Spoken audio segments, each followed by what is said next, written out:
I was having a hard time getting into my parking spot over here at Fish Lyfe Studios. You know, like when you go 10 cows, sometimes you got to bump them with the 1 ton. Well, hell, all the paparazzi and all the groupies standing outside the studio here. I was having to kind of bump them and get them out of the way. Yeah. It's crazy. So I guess those are called neighbors.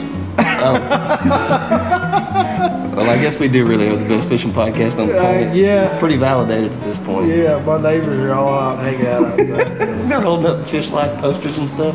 Yeah, we got the groupies out. Yeah, so, hey, I guess it's a good time. Welcome back, ladies and gents. Welcome back, and I'm thrilled. We have got This is a good one. a great episode for you guys tonight. I cannot wait to dig into this. We're going to do a fantasy draft for fishing, but not like pick your fishing team. We're going to build the ultimate fisherman. And Ronnie Kelly's going to join us. And we're going to go head to head to head. Me and Chris and Ronnie are all going to try to build our best fisherman. And we're going to pick traits from our favorite fishermen. And we'll explain all the rules to it later. But basically, you're going to want to stay tuned tonight because this will be a great listen if you're driving down the road or whatever. But we're going to really get into some neat stuff here tonight. It's going to be pretty good. I think it's got a lot of potential.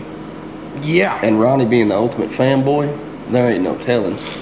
Yeah, I'm scared that I'm going to lose to Ronnie in this deal because the deal is you guys are going to tell us who wins. Y'all are going to have to listen to this and then comment who built the best fisherman, and whoever wins.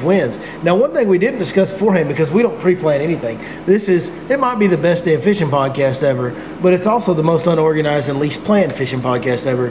One thing we didn't discuss is there needs to be some type of a reward punishment deal. Like if you win, you get something, and if you lose, you get something. Right.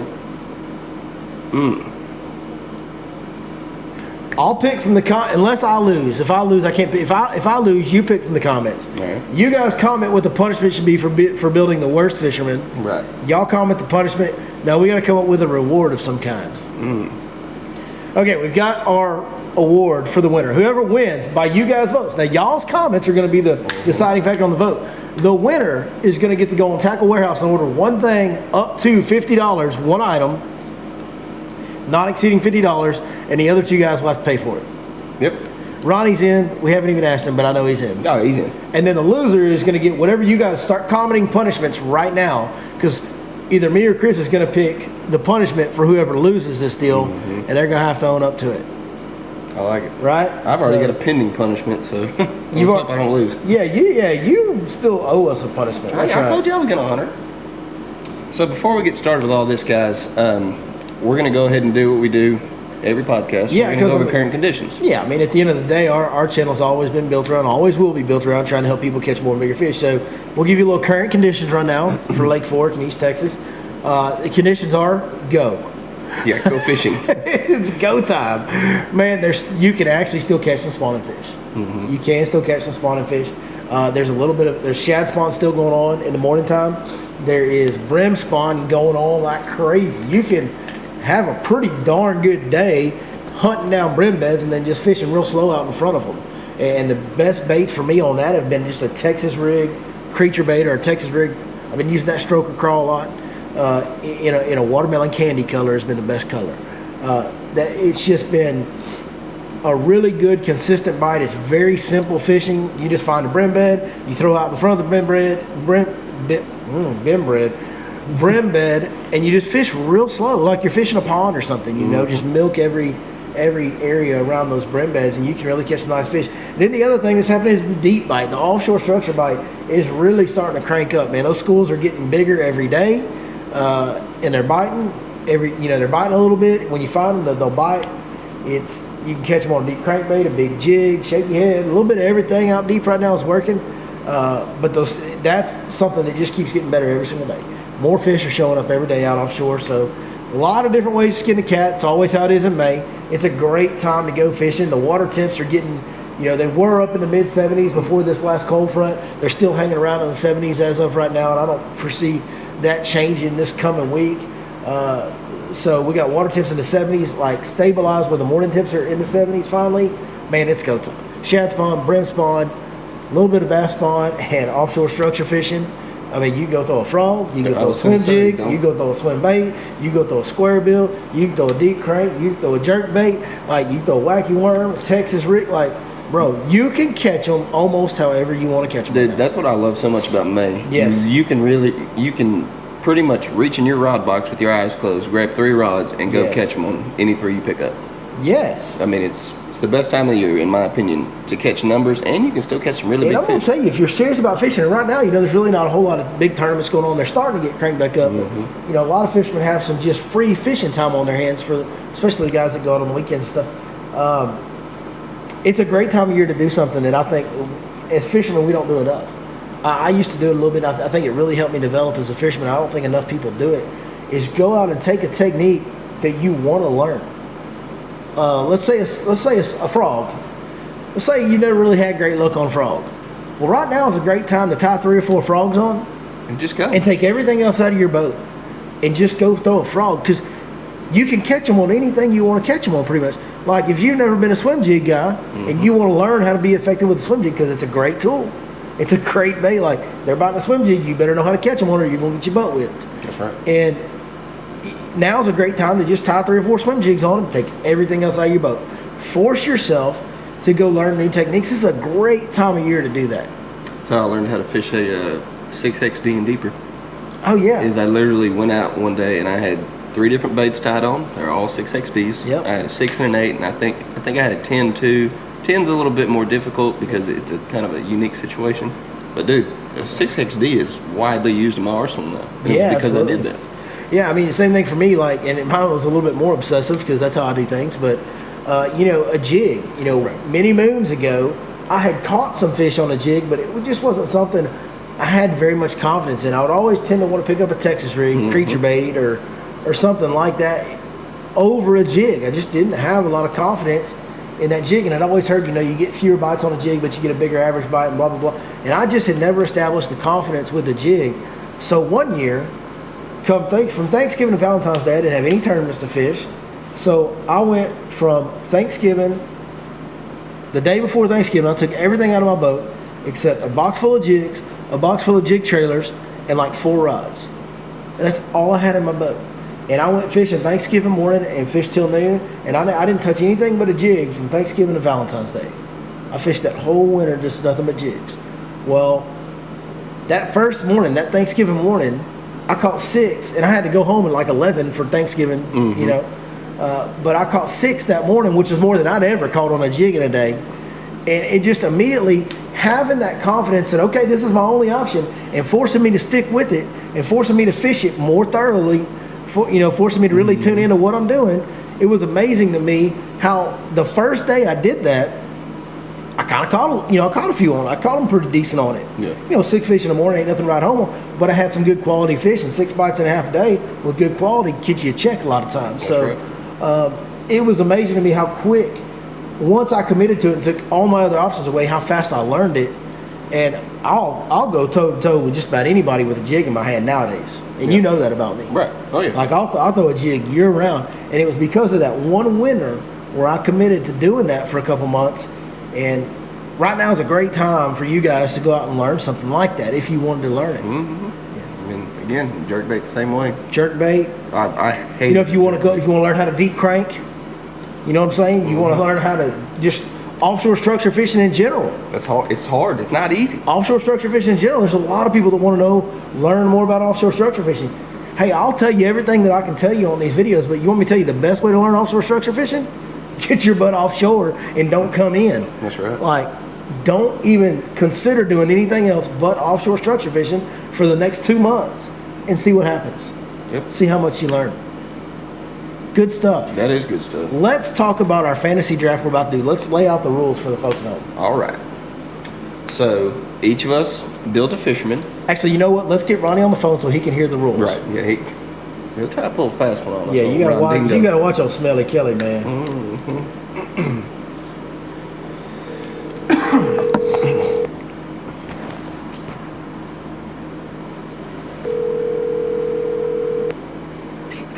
What's going on, What's happening, Captain? man? Just happy hanging out time. with the family. Did a little Mother's Day dinner. I got you. Well, man, we're going to break into this this fantasy fisherman, build your own fisherman draft. Chris is going to lay out the rules for us right now. I wanted to get you on the phone before we went over the rules for the viewers. Oh, by the way, we've got some kickers that have been thrown in there already because you know how we do things. So where the viewers are going to comment, and based on their comments on who built the best fisherman, there's a little competition going here. And whoever wins this deal is going to get to go on Tackle Warehouse and order one item up to $50 in value. Can't exceed $50, but he gets to order one item, and the other two guys have to pay for it.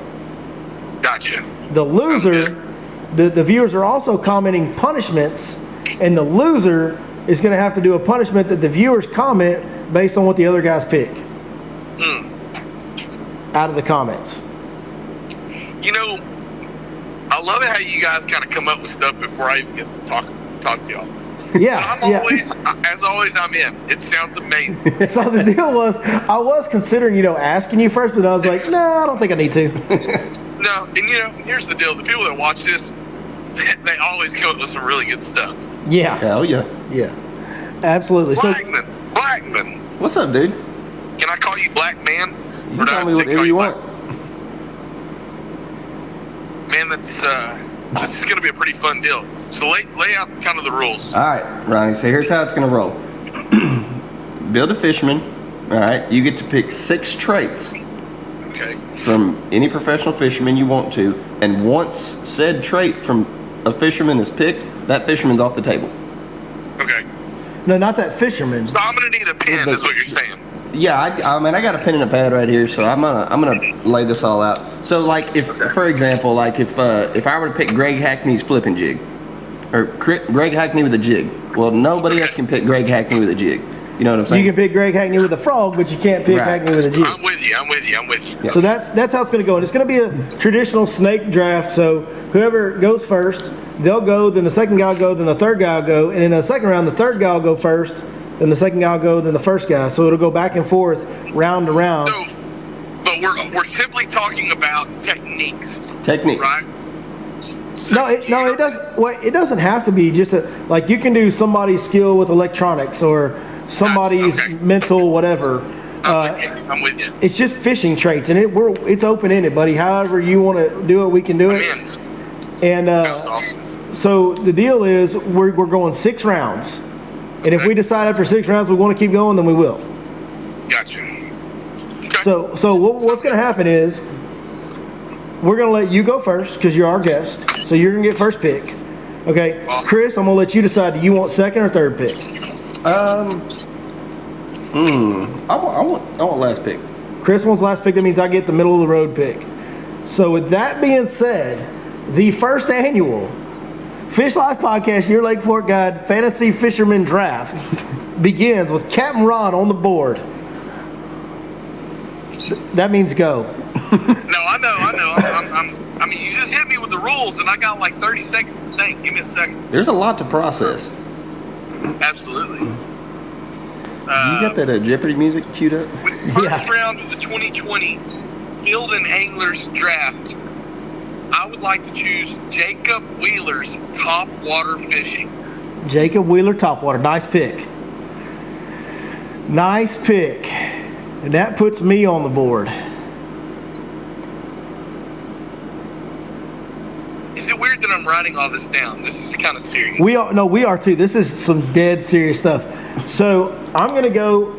I've thought about this for a couple days now, and I really thought about this, and I'm gonna go a little bit different route right off the bat in the very first round. I'm going Edwin Evers' mental toughness. Oh, that's okay. Yeah, I like that. So that's gonna put Chris up next. Chris, you are on the clock, sir. Hold on. You got to write faster. Our viewers are gonna get bored. Hey, man. Oh, I'm writing it down. Y'all get. All right. I'm going to go with Kevin Van Dam's jerkbait. KVD jerkbait. And then the awesome part about this, Chris, now you get to pick twice. And Ronnie, on your next pick, you'll get to pick 2 in a row. Yeah, no, I'm the only one that got screwed here. No, I never get to pick 2 in a row. It's no bueno. Chris, what's your second round pick? Man. So we didn't specify whether we were building this fisherman for MLF, VPT, or No, Elite Series. we're just So- trying to build the best overall fisherman. Yeah, okay, fair enough. I'm going Dean Rojas Frog. The Dean Rojas, that's arguably the best with a frog of all time. So, boy, this is gonna get like there's gonna be some. I don't know. We're gonna get hate mail from each other. I don't. Yeah. I don't really know what to do now. I don't know what to do with my hands, Ronnie. Yeah, I understand. I'm ready. I'm ready to get to my pick. You're ready for your pick. I'm ready for my pick. Okay. You're on the clock. I am on the clock. When I had Edwin Evers' mental toughness. So let's go. You know, just because I know I'll always get a limit, I'm going Aaron Martin's drop shot. Not a terrible pick Very at all. smart. Hey, shout out to A Martin. Yeah. Dude's I, going to from some stuff. the last I heard, he was doing good with all of his health. Aaron Martin's poor guy's had so many health problems, and the last word I got on that, he was doing good. So we were certainly hoping for the best for A Mart. Love that dude, man. He's so freaking good. Yeah, he's a really nice. He's one of the nicest people you'll ever meet. I think with this pick, at this moment in time, I'm gonna go with Jason Christie's frog fishing. All right, now Jay, you got Jason Christie's frog fishing. Now you're first in round 3, so you're up again. Okay, I think from there I'm gonna go ahead and take Keith Combs for deep cranking. Dude, that's what I was fixing to pick. I was too. I almost picked it in round 2. Golly. Oh, you're killing me, Smalls. You're killing me. Bro, that man means the world to me with a crankbait in his hand. Dude, he's had a couple of big wins with nothing but a deep crankbait. Not only that, but you know, when I first started going down to Lake Falcon, he was still guiding down there, man. And just, you know, talking to him and then kind of hearing about what he was doing and sometimes kind of seeing it, you know, it was like, ooh, unbelievable, dude's a machine with a big crank. Yeah, I'm going to go. Oh, man. I don't really know where I'm going. You took my pick, dude. That was totally my pick. That was literally going to be my next one too. Wow, Yeah. that's wild. Great minds think like us. Yeah, bad minds think like us too. Golly, I'm so stuck on a crankbait. I can't get off a crankbait now. Can I go KVD's crankbait can I like limit it from like 2000 to 2010? No. This is where I draw the line. Okay. Well, all right then. Then I'm going, if I have to pick a cranker and I have to pick them over their whole career, I'm taking Rick Clun. I'm taking Rick Clun's crankbait. King Clun. It's amazing.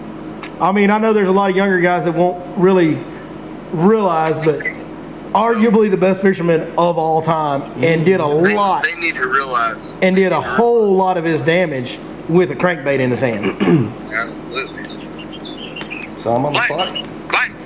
Chris, you're up 2 times here, buddy. All right. So when you said Rick Clun, I got a little bit worried because I'm going Rick Clun spinnerbait.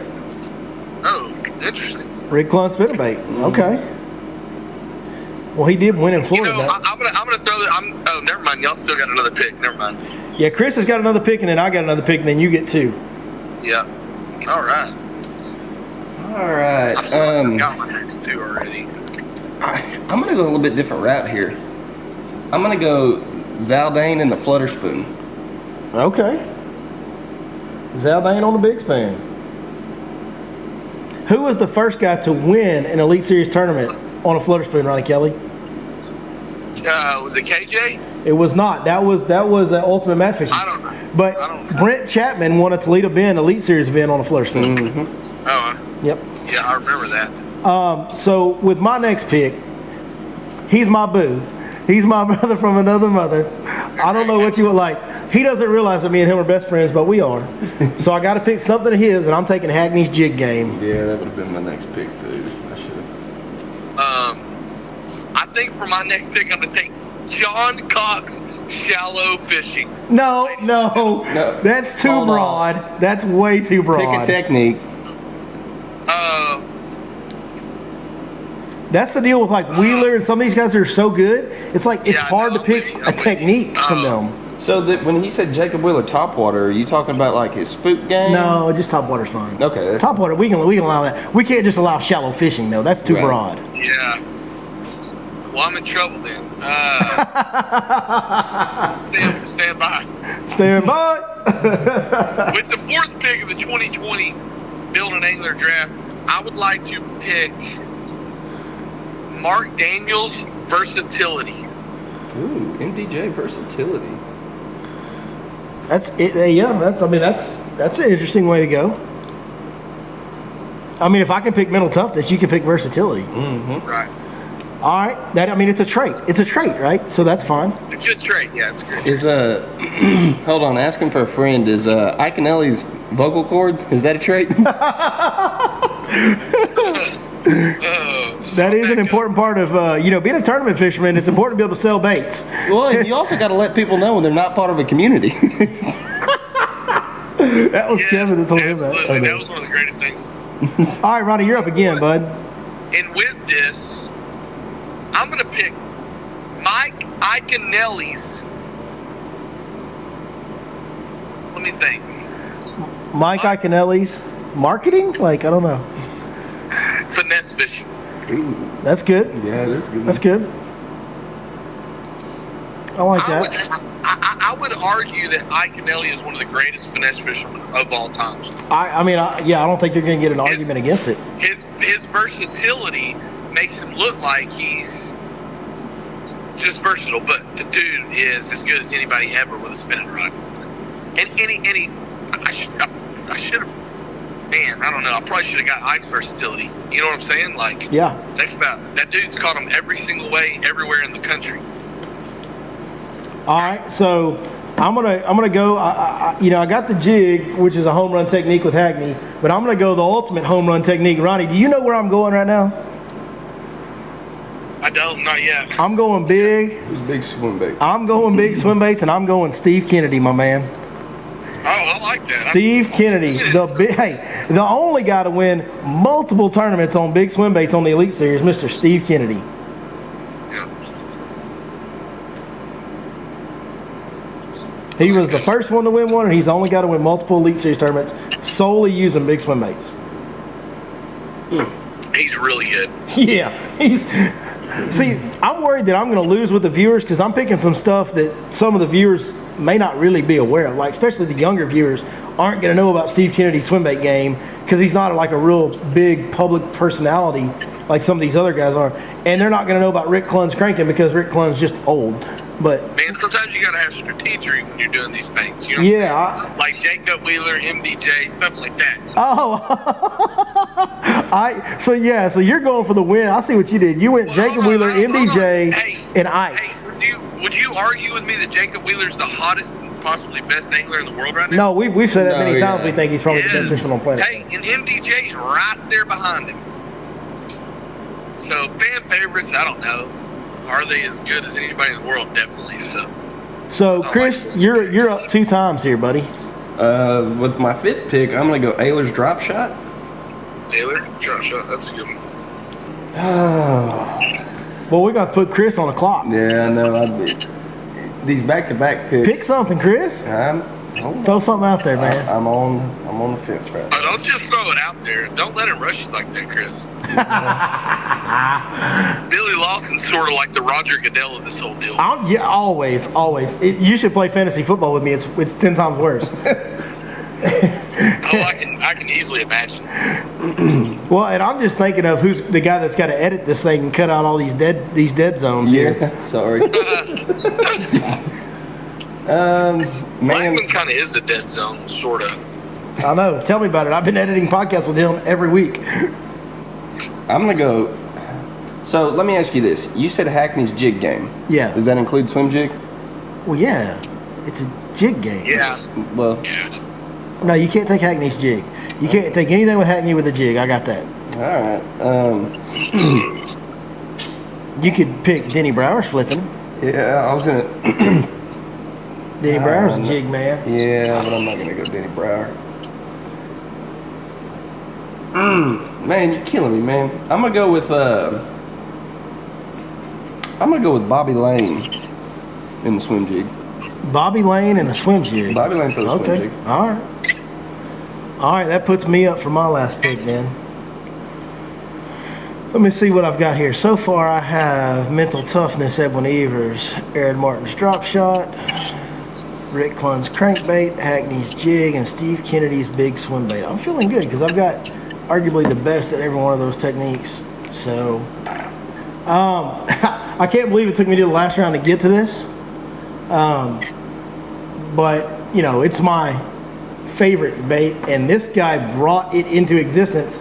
Unfortunately, most people won't realize this, but the reason the chatterbait ended up coming to the forefront the way it did is because of a man named Brian Thrift. Yes, sir. Not only is Brian Thrift as good as anybody on the planet, he's probably the best chatterbait fisherman. I mean, Brett Height's up there, obviously, too, but Brian Thrift won a bunch on the chatterbait, too, and he won a bunch before people knew who Brian Thrift was. So Thrift chatterbait? I'm going to go Brian Thrift with a chatterbait. All right, I think Ron with my Dingo. last pick, you know, Last pick, Ronnie. one of the most important things you got to be able to do to be a tournament angler, especially this chasing a 8 or 10 or 12 tournament trail all across the nation, which generally start in Florida and end up somewhere in New York. You got to be able to sight fish.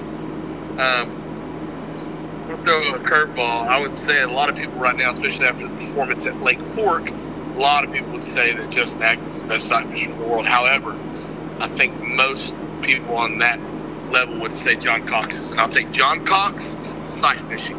Okay, so we're definitely going 2 more rounds. Oh, yeah. Are you in for 2 more rounds? Yep. I want 2 more rounds. So that's going to put you up next again. Okay, I'm going to take Chris Lane flipping. Chris Lane flipping, I like it. Okay, and so then that's going to put me up. And I was on the fence about putting a sight fisherman in there. I had a guy in mind. It's not the guy you picked, so I'm going to go ahead and pick my sight fisherman now, and I'm going to take Jacob Porosnik sight fishing. Yeah.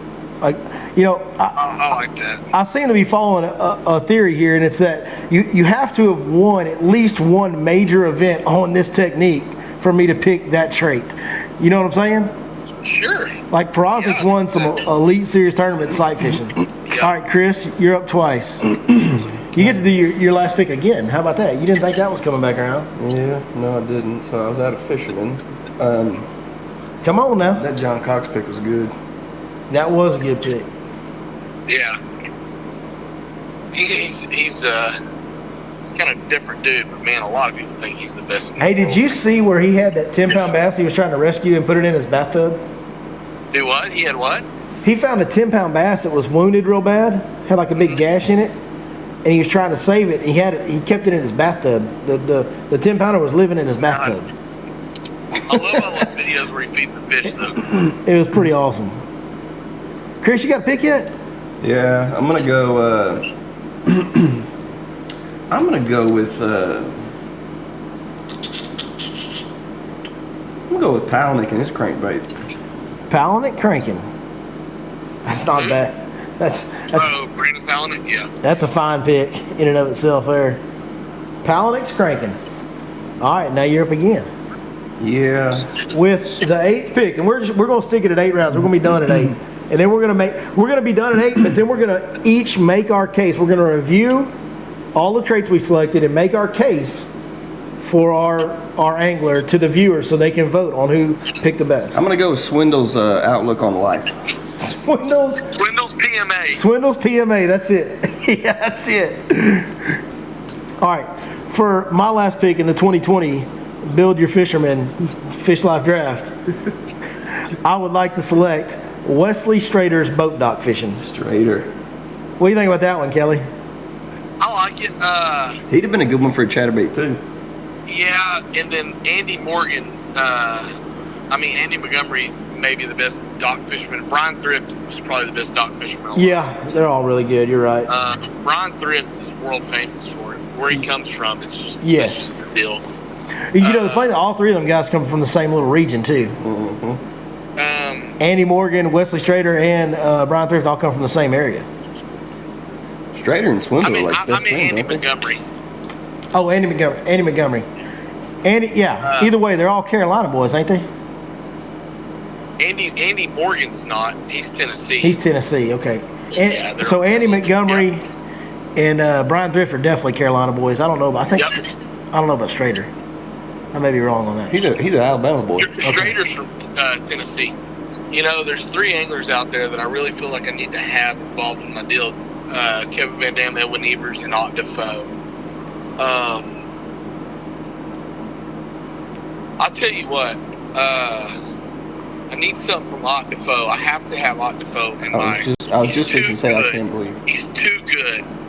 Can I have Ott Defoe's fish finding abilities, or is that not even a real thing? I don't know, man. That's. I'm going to take Ott Defoe for mid-depth cranking. Mid-depth cranking. That's a good one. There you go. All right, the results are in. All right, so I win. Yeah. So what we're gonna do now, for everybody listening, appreciate you hanging on with us through that. I know that was maybe a little bit of a beating to listen to there, but so we're gonna let Ronnie. We're gonna review Ronnie's traits of his fisherman, and then we're gonna let Ronnie make the case as to why his fisherman is the best fisherman out of the 3. So, Ronnie, here's your traits for your fisherman. You have Jacob Wheeler's topwater game, Jason Christie frogging, Keith Combs deep cranking, the versatility of MDJ, that's Mathiolate Daniels Jr. That's right. Ike's finesse game, John Cox sight fishing, Chris Lane flipping, and the River Otter for mid cranking. So Jacob Wheeler, definitely the hottest angler out right now. And maybe in my experience, the best angler I've ever seen fish. And topwater is by far his most well-known strength. So the dude's unbelievable with frog. He's unbelievable with buzzbait. He's unbelievable with whopper plumper. And yes, I think there is something to that. So that's where I'm at with Jacob Wheeler. The ability to cover water, ability to catch big fish. Jason Christie is one of the best shallow water fishermen in the world. And he just catches them on a frog. You know, and most of these tournaments they're chasing are somewhere around the spawn, you know, and they're fishing a lot of regions that have a lot of vegetation. And so that frog fishing is a big deal.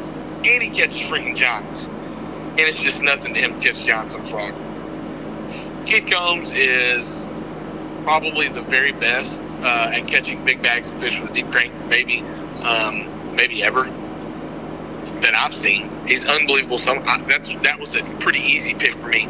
He's caught. Well, look. He's caught the biggest tournament bags. Yeah. He had the biggest 3 days of tour level tournament fishing history on a deep diving crankbait right here at Lake Fork. So, yeah, I mean, you can't argue. And he cut his teeth cranking big fish. You know. Yeah. I mean, it's just kind of what he did. And then MDJ, man, he's one of the most remarkable anglers I've seen. This dude won in South Dakota. And then he came down here at Fork and didn't win, but he kind of won at Lake Fork. And then you see him up at Clear Lake ripping a trap. He's all over the place with his fishing. He's as good out deep catching smallies as he is up shallow throwing a frog. I definitely think he's one of the hottest anglers out there right now. So I think his versatility. And to be honest, I really was looking at that one hard because I wanted the versatility in there because I believe that is key. I think to win a tournament per year or, every couple of years, you need something you're super strong at and just grind on that. But I think to kind of be an overall fan favorite and just one of the top in the world, the versatility is such a big deal. So I wanted to just pick one trait, and it was going to either be like a mental toughness or versatility, and I thought that'd be a good one. But it was between him and Ott. Yeah. Ike's finesse fishing, I think Ike's unbelievable with the Fairy One. Not only that, but he's really good with a bait caster. He's just really good at finesse fishing, not just for bass, for everything. But where he comes from, where he had to fish at as a kid, this is coming up, it was just tougher than most people. And his finesse fishing game's pretty strong. And he catches big in finesse fishing. And then John Cox sight fishing. To me, I think a lot of people revere him as the best sight fisherman in the world. And he doesn't really take his boat deeper than 6 foot, so he's sight fishing quite a bit. So that was kind of an easy pick. The Chris Lane flipping. I need somebody that was a flipper. You got to have a flipper because you're going to hit Florida once or twice. That's going to be a big deal. Chris Lane may be the best or as good as anybody in the world that's just going down the bank flipping.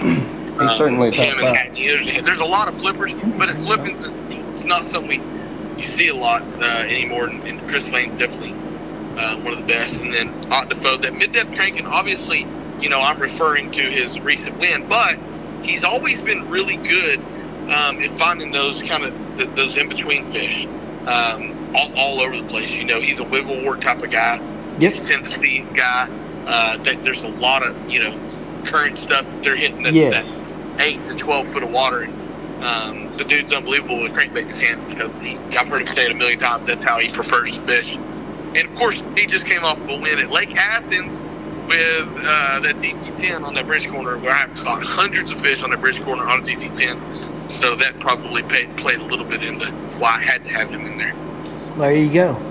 Chris, you want to make the K? Let's review. So Chris got KVD's jerkbait, Dean Rojas's frog, Rick Clunn's spinnerbait, Chris Zaldane big spoon, Ayler's drop shot, Bobby Lane's swim jig, Palaniuk. I can't read your writing. Yeah, you misspelled that bad. I know.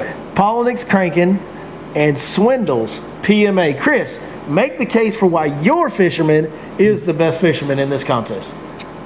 So I'd like to, first of all, I'd like to rebuild my fisherman. I'm building Jacob Wheeler. No, so Kevin Van Dam and his jerkbait. Yeah, that one's pretty. The best ever. Pretty obvious. I don't know how many tournaments he's won. Yeah. With that is his primary deal, primary technique. So there's that. And he's won best 5 tournaments. Yeah. And he's won like MLF style tournaments. Correct. Like he's won the old MLF Cups right. to do it. So he's done both. I mean, he's the jerkbait master. Yeah. Period. Dean Rojas frog, same deal. Dean Rojas is probably one of the best frog fishermen on the planet. If he's not the best, I mean, Dean Rojas is kind of the consensus frog guy. right? There's other guys out there, but I definitely don't know if he's the best at anything at this point in time, but definitely throughout the years, him and Ish have kind of been known as the best. Right. Rick Clunn's spinnerbait. Man, I grew up watching Rick Clunn, and the size of the fish he always caught on the spinnerbaits, especially in Florida.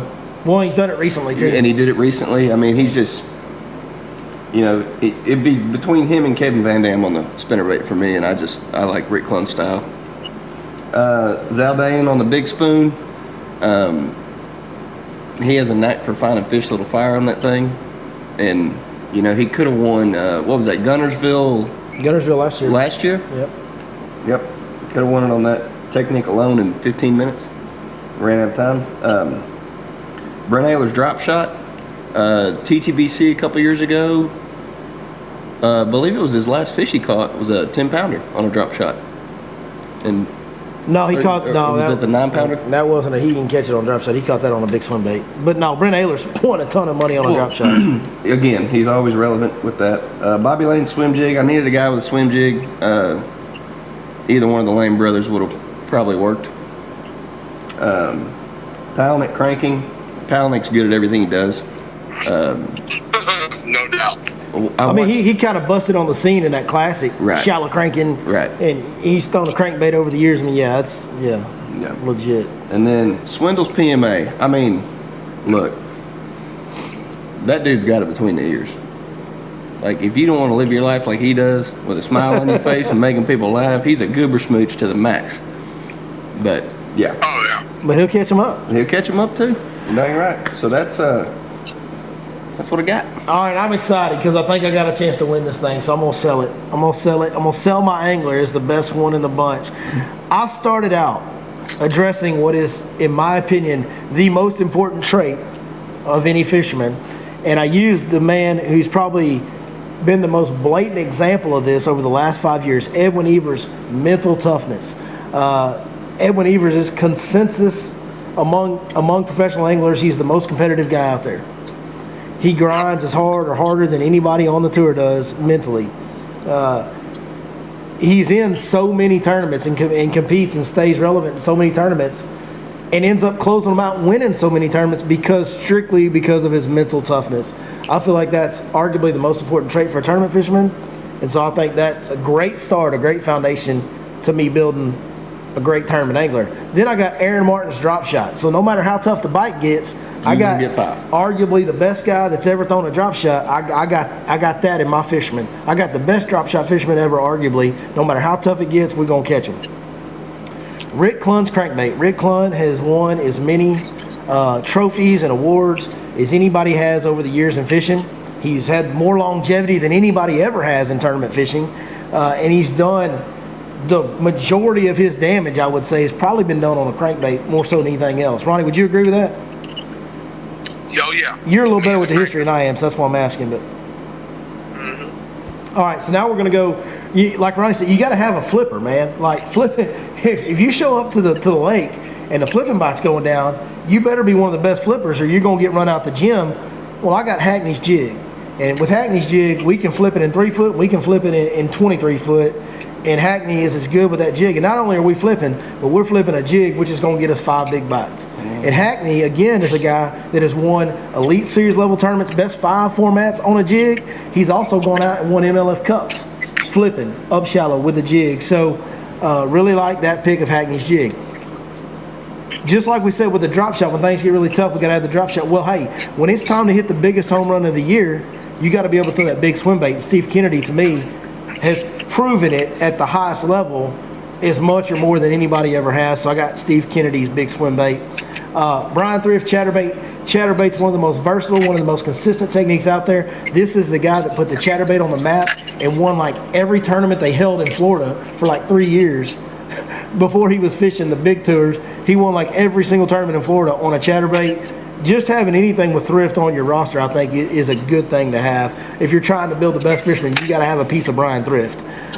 Sight fishing, you're absolutely correct. Much like the flipping deal, Ronnie, when you show up and it's sight fishing time, you better be good at sight fishing or you're fixing to get beat. Because them boys are going to catch 5 big ones. And in the best 5 format, they will whoop you at that sight fishing deal if you don't know how to do it. And Jacob Porosnik, in recent memory, I hear you what you're saying. A lot of people think John Cox is the best sight fisherman of all time. But, man, Jacob Porosnik has won the biggest tournaments recently on sight fishing. Yeah, and, taking into consideration John Cox hasn't been on that top scene very long either. Absolutely correct. Absolutely correct. That's correct. You're right. That's true. Porosnik has had a few more years out there than he has. And then, boat docks. I picked Wesley Strader as a boat dock fisherman. I probably should have picked Andy Montgomery. But Wesley Strader recently has won a tournament doing it. And he's really, really good at it. And boat docks are something that, again, it's a technique. I tried to build my fishermen in a way that when you show up to a lake, if it's a boat dock tournament, like, you got to be able to catch them off boat docks. Like, when there's deep structure fishing or shallow grass fishing, there's different ways to do it. But when you show up in there on boat docks, man, that's kind of a specialized deal. And there's some guys that are just better than others at it. And Wesley Strader's proven to have the goods at that deal, so I feel like I got a good pick there. I personally think I built the best fishermen to go out and win any tournament because they can cover every tournament winning aspect out there, whether it's finesse, whether it's big jig, whether it's cranking big swim baits, or just the mental toughness it takes to win. I feel like I've got this deal in the bag. I think your team would have been really good about 10 years ago. Unfortunately, I don't think Rick Clunn, Steve Kennedy, and some of these other guys can tote some of these younger guys' tackle box anymore. Well, Ronnie, this is a fantasy draft. This isn't a we're going to go fish a tournament tomorrow draft. Like, oh no, this is a build the best angler draft. And yeah, and I'm afraid some of your guys, their traits are just so old that they're just not even relevant anymore. I'm just concerned for you. That's all I'm saying. I hear what you're saying, but you're looking. I don't think you're seeing it the way. I don't think you're seeing it in the spirit of the game here. I think the people listening are going to strongly agree and be like, "Look, this would have been a great angler 10 years ago." But unfortunately, I think yours. And Chris, I mean, yours is okay. Listen, I'm not. Ronnie, let's be honest. Chris lost this deal. Chris lost. I guess we'll find out. I'm sitting here trying to eat a Mother's Day dinner. I've got shrimp scampi, and I added mushrooms and capers. I don't even know what capers are. And I'm sitting here eating my capers, and he picks Dean Rojas on a frog. I mean, what has Dean Rojas done lately? Sorry. I'm not trying to dog your team. Well, listen, now, hold on, wait. Now, as far as you going and knocking the guys I'm just listening. I'm not. This is not a pick the best fisherman out of this year's anglers. This is build the best fisherman ever. I mean, here's the deal, man. If you go to Academy and you look at these Spro frogs, whose name's on them? That's all I'm gonna say. You go look at the jerkbait section. Whose name's on those? Well, okay, but I'm just saying, like, okay, all right. You know what? Let's make a ninth pick. All right, I want Paul Elias from Falcon. I'll take Paul Elias and Lake Falcon. I'll take Paul Elias with the Alabama rig. Thank you very much. That's right. It may not be legal, but we're gonna catch them all anyway. Golly. I'll take Dean Rojas sight fishing at Santee Cooper for 500, please. That would be, you want him at Toho. You want him at Toho, not Santee. Oh, Toho, yeah. That was, Yeah. I forgot that big bag was at Toho. He also had a Santee deal where he.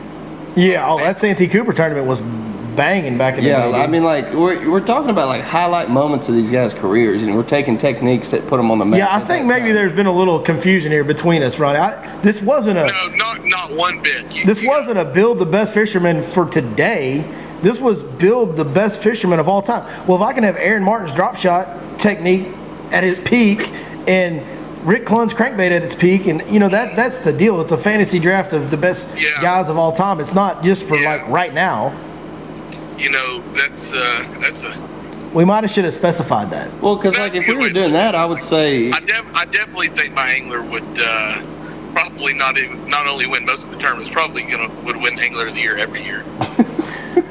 And here's my only concern with my guy is KVD's not on my list anywhere, and I don't know. I almost got KVD mental toughness, if I'm being honest. Who won Angler of the Year on the Bass Pro Tour last year?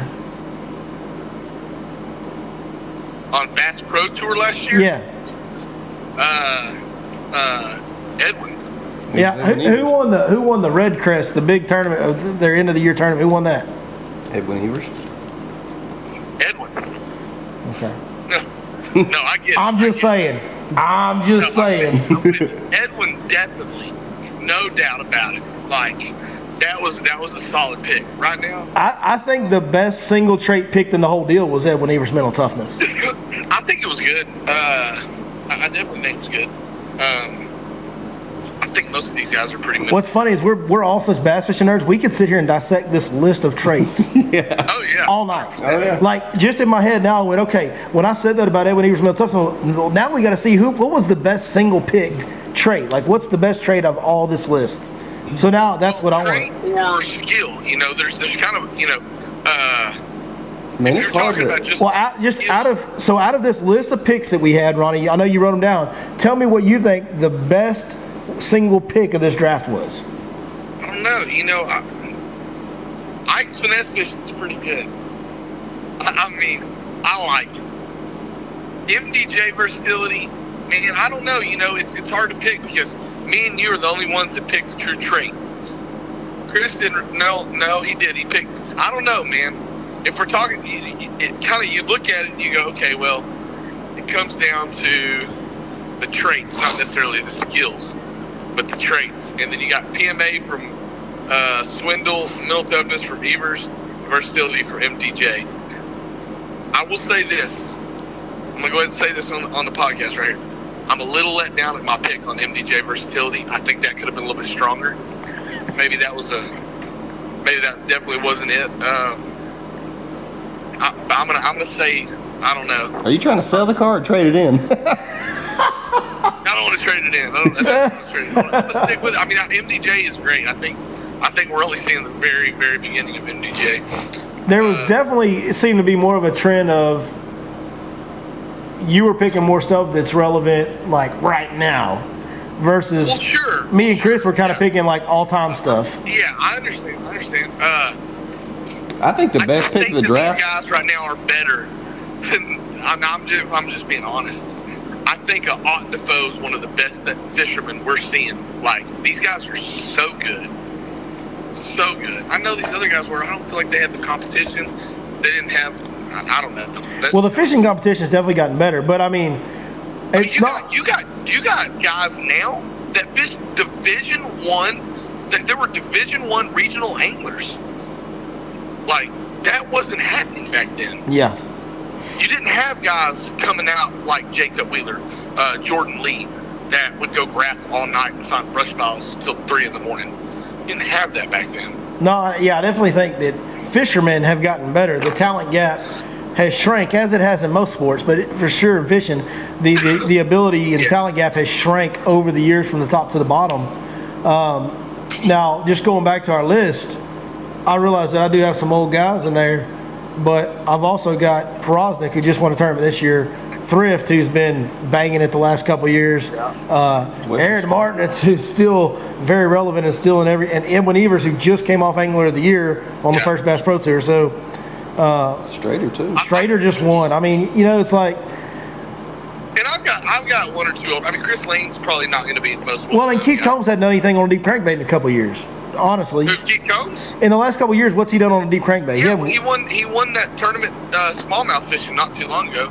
Oh, did he? Deep crank. I'm surprised nobody went after a smallmouth technique. Honestly. Well, I did. Aaron Martin's drop shot. But I covered it with Ike's finesse fishing. I felt like. Yeah, and that's what I was saying. Aaron Martin's drop shot. Yeah. He's had some good success up there. So. Man, that's good stuff. I'm gonna have to get off here, but I'm excited to see what everybody else picks. I guess it's really not up to us. It's not up to us. It's the viewer's choice on who won, who built the best angler. And the viewers have also commented some punishments by now, I'm sure.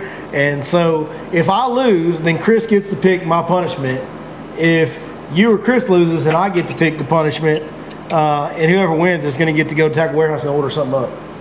Well, I think everybody listening is going to obviously see that my guy's probably going to be, way better than y'all's. But all right, man. Hey, thanks for calling. Happy buddy. Day, Billy. Appreciate you doing it with us, bud. We'll see you next time. All right, bye. I think the best pick of the draft, honestly, is, and I'm surprised it went as long as it did. With that being said, was the Thrift Chatterbait. Well, that's one that's not just real wide open and known. The Thrift Chatterbait. Yeah, but I mean, because he hasn't done it. Like he did win an FLW tournament on a chatterbait on Rayburn years ago, but right. Most of his chatterbait damage was done before the chatterbait was even a known entity. Right. Thrift just happened to be, friendly, acquaintances with the guys that invented it, and he had it before it was even a thing.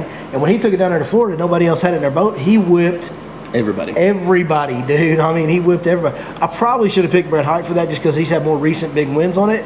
But man, I just wanted Brian Thrift in my roster because Brian Thrift is so good. Dude, Brian Thrift is one of the best fishermen on the planet. Period, bar none. Are you with me? Right now and over the last 10 years. Yes. Yeah. I mean, it's impossible to argue. Yeah. If you keep up with fishing in any fashion. Oh, he's so good. Yeah, I mean, he's so good. He hasn't had quite the shine because he's been on the FLW tour. Right. But there's nobody on the Bass. Like, he showed up the first tournament on the MLF Bass Pro Tour and was like, watch this. Whipping them. Yeah. Oh, yeah. Like, whipping them. So I was honestly surprised Jordan Lee wasn't mentioned. That's a tough one. He's had 2 classic wins, and that's great. And he said he won, in a Bass Pro Tour event. But she just hasn't. I think that may be the difference between where I was looking at it, where Ronnie was looking at it. There's no long. He's not like the greatest of all time at anything. He's just not. Right. Yeah. Yet. Right. Yet. He's one of the more promising young anglers out there. Obviously, and one of those classic wins. Everybody that knows fishing knows that he got extremely lucky. Oh yeah. Granted, he capitalized on the bites and put them in the boat, and it's all credit to him. But he literally fished a point because his boat broke down by that point. Mm-hmm. He pulled up on that point and fished it and stayed there all day because he couldn't go anywhere because his boat was broke down, and ended up winning the Classic, catching 30-pound bag off that point out of pure, luck to a big extent. Yeah. So it's great that he capitalized on it. That was an awesome win. Not taking anything away from him, but he's got to do it a little bit longer, a little bit more consistent to be on an all-time list like this. No, I agree. And I mean, John Cox is another one, man. The problem with John Cox and picking a trait is he's so versatile. Mm-hmm. I mean, he's a shallow water guy, but he does everything up shallow better than everybody. And it's like, which one do you take? Like, that's why Jacob Wheeler wasn't on here more than once. Right. Like, we all would love to have a lot of Jacob Wheeler things, but what do you pick from Jacob Wheeler? He does everything good. You know what I mean? So. And I'm not so sure that any of these anglers we built aren't as good as Jacob Wheeler. You know what I mean? I guarantee there'd be days where he'd beat them. Yeah, that's what I'm saying. Like, that's crazy. Clunn's crankbait was a good one. That was a fun exercise there, man. I hope you guys enjoyed listening to it or watching it. And please do comment punishments and comment which angler won. As long as you comment that Billy won, Billy's angler is the best. You need to comment Billy, Ronnie, Chris, 1, 2, 3, however y'all want to do it, or just put Billy, Ronnie, or Chris, one of the names for who you're voting for to have the best angler built. I can't believe I'm the only one that went after a mental aspect of fishing. That's so important. It's just such an important deal to me. I think Swindle's PMA, you did go, but you went after it in the last round, in the bonus rounds. Well, I understand that, but Like, I went after it in the first round. I was more or less. I was trying to be technique driven. You know what else I was really thinking about, but I couldn't. Like, they're all so good at it, I couldn't put my finger on who to pick for it. Was somebody's electronics ability, like somebody's graphing game. Like, I wanted to put that in there, but they're all so good, I didn't know who to pick. Randy Howell's a good one. Yeah, but is he? You know, like the one that kept coming to mind was Cody Meyer. Yeah, Cody Meyer's a good one. But I mean, there's a lot of guys that are real. I mean, how you gonna tell me Kevin Van Dam ain't good at graphing, or Jacob Wheeler ain't good at graphing? Like, what? Yeah. Like, all these guys are so good with their electronics. Yeah. Well, and you know, certainly, like the deal about that graphing did, and so just hear me out on this. I'm gonna chase a squirrel. So we talk about John Cox, right? He's easily one of the best fishermen on the planet. Mm-hmm. I think that dude could not even have graphs on his boat and still be one of the he best does it fishermen totally on the different. planet. Yeah, he does it totally different. Like that, but that's just crazy for me to think because I. But he's a one-off, though. You know, Right. Like he's kind of the only one that does it that way. Yeah. You know, Bill Lowen does a little bit, but Right. You know, he's certainly the only one at the top of the mountain right now that's doing it without using his electronics. And I guarantee he uses his electronics more than you realize he does. Oh, I'm sure he does, but you know, nonetheless, I'm just saying if his electronics went down, he burned up a wire or something like that the day of the tournament, he's still gonna have 25 pounds. Probably. You know what I mean? He's so good. So good. He's a character too. Yeah, dude, we need to do this. We need to do this like every once in a while. Yeah, most importantly, y'all got to give us feedback. Let us know what y'all thought about this. Did y'all enjoy this? Is this something you want to see more of in the future? Something like that. Maybe we'll have to pick. Maybe we could do a fantasy draft for a tournament schedule. Ooh, That's a good idea. ooh, I like that. If y'all like that idea, let us know. Drop it in the comments. Because at the end of the day, we want to talk about what we want to talk about, but more importantly, we want to talk about stuff that we like and you like. So. And we could even go a step further than that and go side by side, build a Elite Series angler and then build a BPT angler. We could, yes. There's endless. I like lists. I like fantasy drafts. I'm a fantasy football nerd. You are too. Oh yeah. We're in the same fantasy football league together, so we could do this all day. Oh, it's fun. This is fun business right here. Man, that was awesome, dude. I appreciate you. That was actually your idea. It was a great idea, Chris. I really enjoyed it. I hope the viewers enjoyed it. Drop those comments like we said. And, man, we appreciate you guys watching tonight. Chris, do that thing you do. Vote Chris's Angler 2020. Whoop! Oh, my God.